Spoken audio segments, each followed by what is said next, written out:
Kinetics की last video में हमने रेट ऑफ रिएक्शन डिस्कस किया था। आज हम देखेंगे रेट लॉ। जब रिएक्टेंट प्रोडक्ट में कन्वर्ट होता है तो according to law of mass action reaction का रेट दिए गए टेम्परेचर पर डिपेंड करता है कंसंट्रेशन ऑफ रिएक्टेंट। इस स्टेटमेंट को जब हम मैथमेटिकल फॉर्म में एक्सप्रेस करेंगे तो आपको मिलेगा rate of reaction is directly proportional to the concentration of reactant to the power x। जब हम प्रोपोर्शनलिटी साइन को रिमूव करेंगे तो आपको एक कांस्टेंट मिलेगा और इक्वेशन हो जाएगा rate of reaction is equal to k multiply by the concentration of reactant raise to the power x। यहाँ पर k रेट कांस्टेंट है और x एक्सपेरिमेंटली डिटरमिन्ड क्वांटिटी है। जब आप रेट ऑफ रिएक्शन को इस फॉर्मेट में लिखते हो इसे आप बोलते हो रेट लॉ। अब रेट कांस्टेंट को थोड़ा डिटेल में स्टडी करते हैं। Rate constant rate of reaction के इक्वल होता है जब कंसंट्रेशंस को 1 लिया जाता है। जैसे कि इस दिए गए रेट लॉ में अगर आपने कंसंट्रेशन ऑफ रिएक्टेंट को 1 ले लिया तो यहाँ पर आपको वैल्यू मिलती है rate of reaction is equal to k into 1 raise to the power x। जब आप इस इक्वेशन को सॉल्व करोगे तो आपको मिलेगा rate of reaction is equal to rate constant. Rate constant की वैल्यू सिर्फ टेम्परेचर पर डिपेंड करती है। T की वैल्यू सेम होती है किसी भी रिएक्शन के लिए एट अ गिवन टेम्परेचर। जब तक आप टेम्परेचर चेंज नहीं करोगे दिए गए रिएक्शन के लिए K की वैल्यू सेम हो। अभी तक हमने सीखा रेट लॉ क्या होता है और रेट कांस्टेंट क्या है, बट रेट लॉ आपको क्या इंफॉर्मेशन प्रोवाइड करता है। दिए गए इक्वेशन के लिए जहां पर रिएक्टेंट प्रोडक्ट में कन्वर्ट हो रहा है आपको रेट लॉ मिलता है rate of reaction is equal to k into reactant concentration raise to the power x। Rate law आपको बताता है कि रिएक्टेंट का कंसंट्रेशन चेंज करने पर रेट ऑफ रिएक्शन में क्या चेंजेस होते हैं। यहाँ पर जो आपको x दिखाई दे रहा है ये x ऑर्डर ऑफ रिएक्शन है।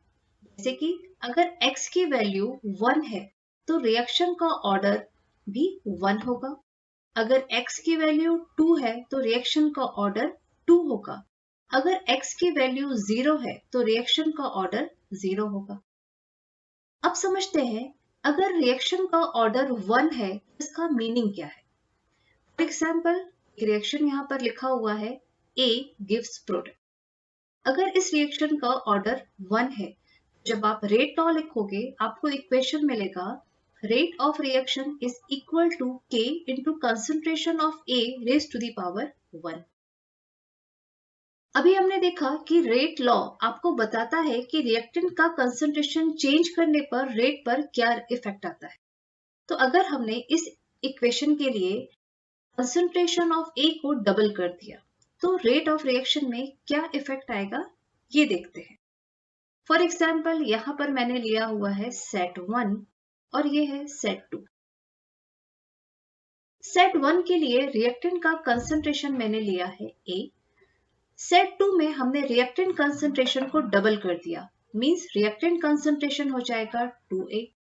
अब सेट 1 के लिए रेट लॉ लिखते हैं तो आपको मिलेगा rate 1 is equal to k into concentration of A raise to the power 1।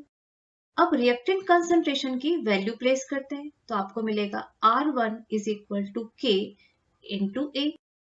Similarly set 2 के लिए रेट लॉ का इक्वेशन लिखिए R2 is equal to k into concentration of A raise to the power 1। अब concentration of reactant की value place करते हैं तो आपको मिलता है equation R2 is equal to k into 2A raise to the power 1। अब R1 और R2 में रिलेशन फाइंड आउट करने के लिए हम R2 को डिवाइड करते हैं R1 से। आपको इक्वेशन मिलेगा R2 upon R1 is equal to k into 2A upon k into A। क्योंकि एक्सपेरिमेंट में हमने टेम्परेचर को चेंज नहीं किया है तो रेट कांस्टेंट की वैल्यू सेम होगी सेट 1 और सेट 2 के लिए। मींस हम k को k से कैंसिल आउट कर सकते हैं A को A से कैंसिल आउट कर सकते हैं तो आपको रिलेशन मिलेगा R2 is equal to 2R1। Means concentration of reactant को डबल करने पर रेट भी डबल हो जाता है अगर रेट ऑफ रिएक्शन 1 है।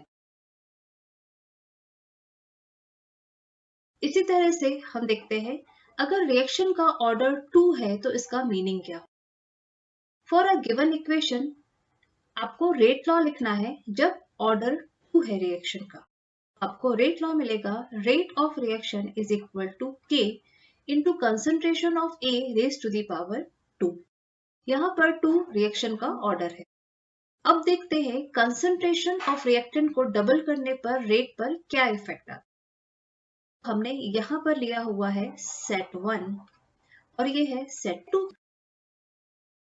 सेट 1 के लिए रिएक्टेंट कंसंट्रेशन अगर हमने लिया A, सेट 2 के लिए रिएक्टेंट कंसंट्रेशन को हमने डबल किया है, मींस रिएक्टेंट कंसंट्रेशन इक्वल हो जाएगा 2A के। सेट 1 के लिए जब आप रेट लॉ लिखोगे आप इक्वेशन मिलेगा R1 is equal to K into concentration of A raise to the power 2। अब रिएक्टेंट कंसंट्रेशन की वैल्यू प्लेस करते हैं तो आपको इक्वेशन मिलेगा R1 is equal to K into A raise to the power 2। Similarly set 2 के लिए rate law लिखते हैं R2 is equal to K into concentration of A raise to the power 2। अब कंसंट्रेशन ऑफ A के लिए value place करते हैं तो आपको इक्वेशन मिलेगा R2 is equal to K multiply by 2A whole square. जब आप इस इक्वेशन को सॉल्व करोगे आपको वैल्यू मिलेगी R2 is equal to K into 4A square. अब R1 और R2 के बीच में रिलेशन फाइंड आउट करने के लिए हम R2 को R1 से डिवाइड करेंगे तो आपको यहाँ वैल्यू मिलेगी K into 4A square divided by K into A square. क्योंकि सेट 1 और सेट 2 में हमने टेम्परेचर को चेंज नहीं किया है तो for this given equation rate constant same होगा, मींस हम K को K से कैंसिल आउट कर सकते हैं।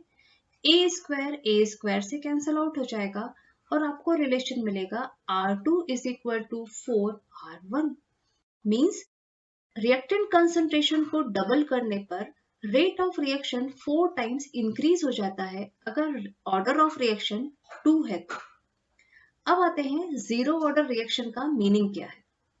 अगर इस दिए गए इक्वेशन के लिए ऑर्डर ऑफ रिएक्शन 0 है आपको रेट लॉ मिलेगा rate of reaction is equal to K into concentration of A raise to the power 0। अब देखते हैं रिएक्टेंट कंसंट्रेशन को डबल करने पर रेट ऑफ रिएक्शन में क्या इफेक्ट आता है। तो हमने यहाँ पर लिया हुआ है सेट 1 और ये है सेट 2। सेट 1 के लिए रिएक्टेंट कंसंट्रेशन अगर हमने लिया A, सेट 2 के लिए रिएक्टेंट कंसंट्रेशन को हम डबल कर रहे हैं, मींस इसका मीनिंग हो जाएगा 2A। सेट 1 के लिए रेट लॉ लिखते हैं R1 is equal to K into concentration of A raise to the power 0। अब कंसंट्रेशन ऑफ रिएक्टेंट की वैल्यू प्लेस करते हैं तो आपको वैल्यू मिलेगी R1 is equal to K into A raise to the power 0। अगर किसी भी नंबर x की पावर 0 है तो उसकी वैल्यू होती है 1। यहाँ पर a की पावर 0 है तो इसकी वैल्यू भी क्या हो जाएगी 1 हो जाएगी। तो आपको वैल्यू मिलेगी R1 is equal to K into 1। इसी तरह से सेट 2 के लिए रेट लॉ लिखते हैं R2 is equal to K into concentration of A raise to the power 0। अब कंसंट्रेशन ऑफ A की वैल्यू प्लेस करते हैं तो आपको इक्वेशन मिलेगा R2 is equal to K into 2A raise to the power 0। अब यहाँ पर 2A की पावर 0 है, मींस इस पूरे टर्म की वैल्यू क्या हो जाएगी 1। तो आपको इक्वेशन मिलेगा R2 is equal to K into 1। अब यहाँ पर जैसा कि आप क्लियरली देख सकते हो R1 और R2 they both are equal, तो आपको R2 मिलेगा R1 के इक्वल। मींस अगर जीरो ऑर्डर रिएक्शन है तो कंसंट्रेशन को डबल करने पर भी रेट ऑफ रिएक्शन में कोई भी चेंज नहीं आएगा। अब रेट लॉ लिखने की कोशिश करते हैं ऐसे रिएक्शंस के लिए जहां पर मोर देन 1 रिएक्टेंट इन्वॉल्व होते हैं, जैसे कि फॉर एग्जांपल है A moles of A B moles of B के साथ रिएक्ट करके प्रोडक्ट बनाते। इस इक्वेशन के लिए जब आप law of mass action apply करोगे, लॉ ऑफ मास एक्शन के according rate of reaction directly proportional होता है रिएक्टेंट कंसंट्रेशन के। यहाँ पर दो रिएक्टेंट है A एंड B, तो रेट ऑफ रिएक्शन प्रोपोर्शनल होगा concentration of A raise to the power X multiply by the concentration of B raise to the power Y। यहाँ पर जो X और Y वैल्यूज है, इनका A और B के साथ में कोई भी रिलेशन नहीं है। X और Y को आप सिर्फ एक्सपेरिमेंट के बेसिस पर फाइंड आउट कर सकते हो, जबकि A और B नंबर ऑफ मोल्स है।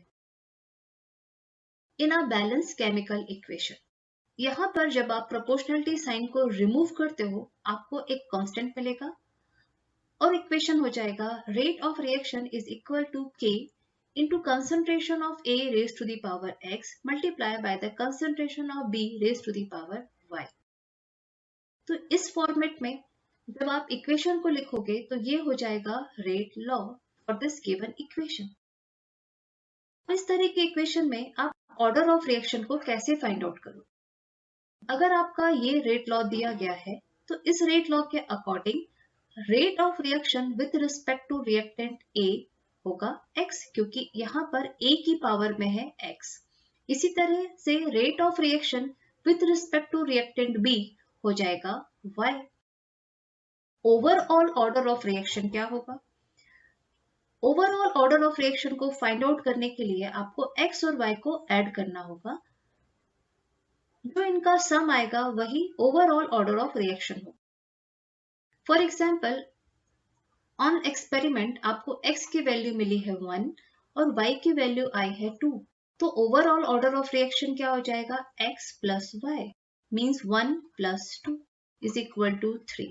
सो ऑर्डर ऑफ रिएक्शन इस केस में हो जाएगा 3। ऑर्डर ऑफ रिएक्शन एक्सपेरिमेंट के बेसिस पर ही डिटरमाइन होता है। Order of reaction balance chemical equation में नंबर ऑफ मोल्स के बेसिस पर आप प्रिडिक्ट नहीं कर सकते हो। मीन्स X और Y का A और B के साथ में कोई भी रिलेशन नहीं होता है। ऑर्डर ऑफ रिएक्शन हमेशा रिएक्टेंट के टर्म्स में डिफाइन किया जाता है और ऑर्डर ऑफ रिएक्शन कोई भी रियल नंबर हो सकता है। ये 0 भी हो सकता है, होल नंबर भी हो सकता है और इवन फ्रैक्शन भी हो सकता है। अब देखते हैं रेट ऑफ रिएक्शन और रेट लॉ में क्या डिफरेंस होता है। अगर आपको इक्वेशन दिया गया है जिसमें A moles of A B moles of B के साथ रिएक्ट करके C मोल्स ऑफ C और D मोल्स ऑफ D बनाते हैं। अगर आप इस इक्वेशन के लिए रेट ऑफ रिएक्शन लिखते हो, जैसा कि हमने लास्ट वीडियो में डिस्कस किया था, रेट ऑफ रिएक्शन को आप एक्सप्रेस कर सकते हो decrease in concentration of reactant with respect to time, या फिर आप इसे एक्सप्रेस कर सकते हो increase in concentration of product with respect to time.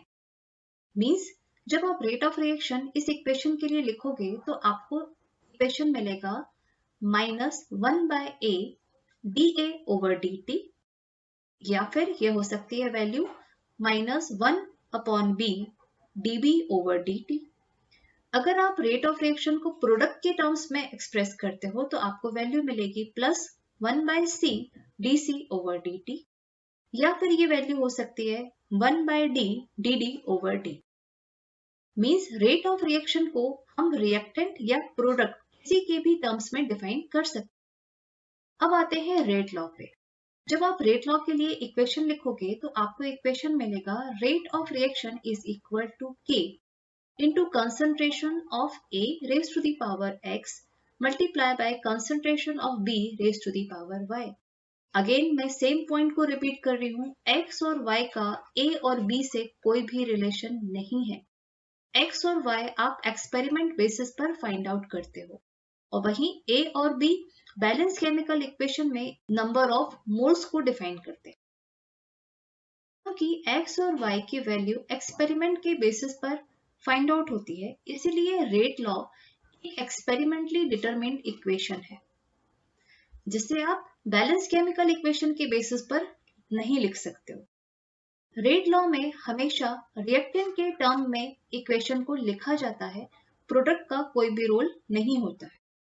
I hope अब आपको रेट ऑफ रिएक्शन और रेट लॉ समझ में आ गया होगा। अगले वीडियो में हम फर्स्ट ऑर्डर रिएक्शंस पर डिस्कशन करेंगे।